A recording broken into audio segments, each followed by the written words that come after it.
आपको इंसाफ नहीं मिलेगा। ये अपनी कॉपी में सेव करके रख लें, ये बात आप लिख के ले लें। जब तक ये ऊपर फ़िरौन यज़ीद आप अगर अपने मुंह के ऊपर ताला लगा के बैठेंगे और ये उम्मीद रख के बैठेंगे कि हमें इंसाफ मिल जाएगा, अगर हम अपने मुंह के ऊपर ताला लगा के बैठेंगे, हम तमसाई बन के बैठेंगे, हम एक स्पेक्टेटर बन के बैठेंगे और हमें इंसाफ मिल जाएगा, ये आपकी भूल है। आपको कोई इंसाफ नहीं मिलेगा, क्योंकि ये ऊपर जो वक्त के फ़िरौन यज़ीद बैठे हुए हैं, इन्होंने पाकिस्तानी अदालती निज़ाम को कब्ज़ा कर लिया है। इन्होंने पाकिस्तान के एक एक अदारे को इन्होंने तबाह बर्बाद कर दिया। आज आप बलूचिस्तान का हालात देख लें, आज आप KPK के हालात देख लें, हमारे मासूम लोगों का कत्लेआम होता है, हमारे बलोची बहन भाइयों का कत्लेआम होता है, हमारे पख्तून बहन भाइयों का कत्लेआम होता है। आज आप देख लें सिंध का क्या हाल है, आज आप पंजाब का हाल देख लें कि कच्चे के डाकू कुस के बैठे हुए हैं, लेकिन दहशतगर्दी आज पाकिस्तान के अंदर रूस के ऊपर है। आज पाकिस्तान के अंदर दहशतगर्दी के ऊपर उसको रोका नहीं जा रहा। क्यों नहीं रोका जा रहा? क्योंकि जिनका काम बॉर्डर्स के ऊपर नुकरानी करना है, जिनका काम बॉर्डर्स के ऊपर इस मुल्क की हिफाजत करना है, और दूसरे कामों के अंदर अपनी मुदाखलत कर रहे हैं, क्योंकि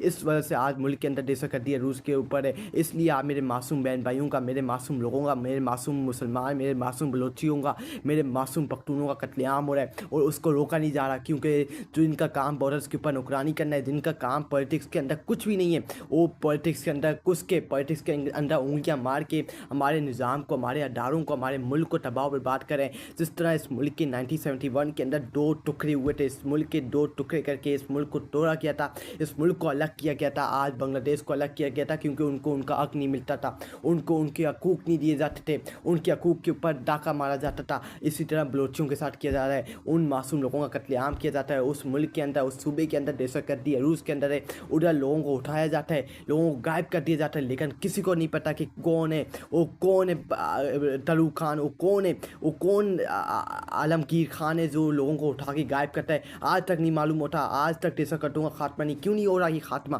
क्यों नहीं हो रहा? ये जो मोहसिन नकवी ऊपर बन के बैठा हुआ है वजीर दाखिला, जिसके हवाले सब कुछ पाकिस्तान के बड़े से बड़ा ओहदा उसकी जोली में डाला गया है, जिसका कोई उकाज, जिसकी कोई वैल्यू नहीं है, जो किसी पार्टी से उसका कोई ताल्लुक नहीं है, लेकिन मोहसिन नकवी को आपने सारे पाकिस्तान के एक अहम ओहदे दिए हुए, उसको पाकिस्तान का वजीर दाखिला बनाया हुआ है, उसको अमेरिका की मिनटें तले रखने के लिए किया हुआ है, जूते पॉलिश करने के लिए रखा हुआ है, उसको पाकिस्तान क्रिकेट बोर्ड का PCB का चेयरमैन बनाया हुआ है। ये हमारे मुल्क की हालात हैं, जिसकी कोई उकाज, जिसका कोई नाम और निशान नहीं था।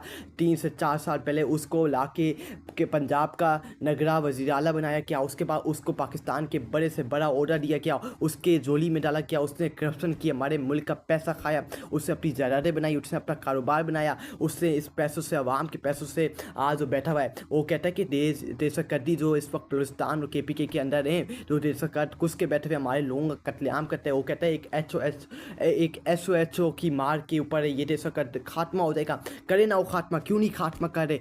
कहाँ है? कोई प्लानिंग नहीं है इन दहशतगर्दों का खात्मे के लिए, कोई प्लानिंग नज़र नहीं आ रही है। आज दहशतगर्दी पाकिस्तान के अंदर रूस के ऊपर है। क्यों रूस के ऊपर है? क्योंकि हमारी कोई प्लानिंग नहीं है इनके खिलाफ, हमने कैसे इनका खात्मा करना है, हमने इनके खिलाफ किस तरह जंग लड़नी है, कोई प्लानिंग नहीं है। सिर्फ हमारी ये प्लानिंग है कि उस बंदे को आपने जेल के अंदर डालना है, एक मकबूल पार्टी को आपने तोड़ना है, उसको गिराना है, उसको इट्टा पिटर करना है, एक मकबूल लीडर को आपने तोड़ के जेल के अंदर डालना है, उसके ऊपर मुकदमे बनाने है। सिर्फ आपका मनसूबा यहाँ तक है, आपकी प्लानिंग सिर्फ यहाँ तक है, और आपकी औकात, आपकी वैल्यू सिर्फ यहाँ तक है।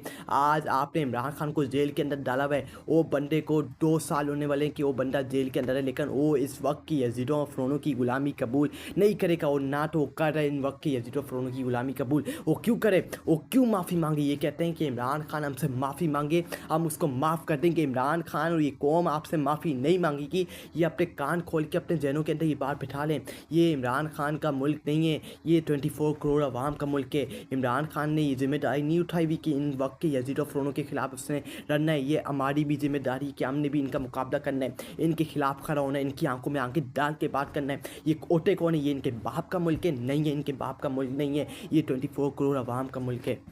ये 24 करोड़ अवाम का मुल्क है, ये मेरा मुल्क है, ये इनके बाप दादों का मुल्क नहीं है। ये इनके बाप दादों ने ये मुल्क नहीं बनाया, जिन्होंने ये कब्जा करके हमारे मुल्क के ऊपर कब्जा करके बैठे हुए हैं, जो जब चाहते हैं जब किसी की हुकूमत उठा देते हैं, किसी को गिरफ्तार कर लेते हैं, किसी को उठा लेते हैं। ये इनके बाप का मुल्क नहीं है। इनका इट्टा बिटर होगा जिस तरह हसीना वाज़ी जो बांग्लादेश के अंदर घुस बैठी थी, जिससे बांग्लादेश को तबाह और बर्बाद किया, इंडिया की गुलामी कर करके, उनके जूते पॉलिश कर करके, उनके जूते चाट चाट के।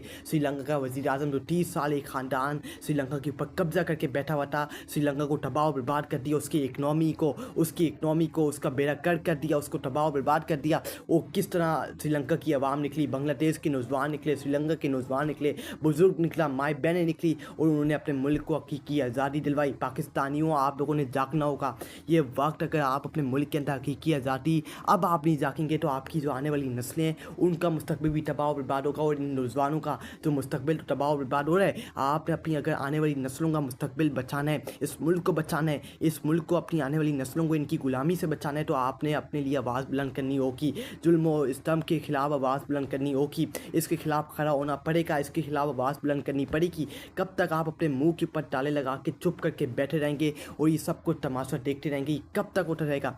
अगर आपने गुलामी कबूल करनी है तो फिर सीधी तरह गुलामी करें। अगर आपने आज़ादी दिलवानी है अपने मुल्क के अंदर, अगर आपने आज़ाद बंदा रह के आज़ाद आपने रहना है अपने मुल्क के अंदर, तो फिर आपने अपने मुल्क के लिए, अपने हकूक़ के लिए, अपने जुल्म सितम के खिलाफ आवाज़ बुलंद करनी पड़ेगी। अगर आप मुंह के ऊपर ताले लगा के बैठे रहेंगे, ये मुल्क तबाह और बर्बाद होगा। आज आप देख लें हमारे मुल्क का क्या हाल है। आज आप आम आदमी का हाल देख लें, आज आप गरीब आदमी का हाल देख लें।